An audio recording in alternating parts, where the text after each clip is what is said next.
দেশের ভবিষ্যৎটা কি হবে? যুব সম্প্রদায়ের তো চাকরি নেই, একবারই বেকারত্ব যেই জায়গায় ভারতবর্ষে রয়েছে সত্যি প্রত্যেকেই ভাবিয়ে তুলছে।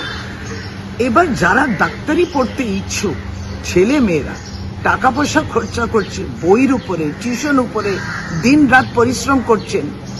এই বছর কি হলো, 3রা মে ছিল পরীক্ষা, নিট, একটা ন্যাশনাল এক্সাম।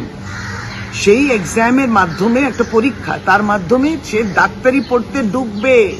নতুন স্বপ্ন, নতুন আলো, সমস্তটা ভেস্তে গেল, তার পরিশ্রমটা ভেস্তে গেল।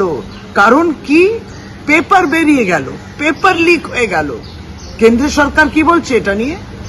আপনারা একবারই এই সমস্তটা অকশন করে দিলেন নাকি? বাজারে কি হচ্ছে? বাজারে দাম দিলে পরে পেপার পাওয়া যাচ্ছে কিসের? ডাক্তারি পড়তে ইচ্ছুক যেই ঢুকবেন সেই পরীক্ষা, এরকম একটা গুরুত্বপূর্ণ পরীক্ষা। এবারে হলো 2 বছর আগে পোস্ট গ্রাজুয়েশন পরীক্ষায় হলো, যারা মেডিকেল পোস্ট গ্রাজুয়েট হতে চান।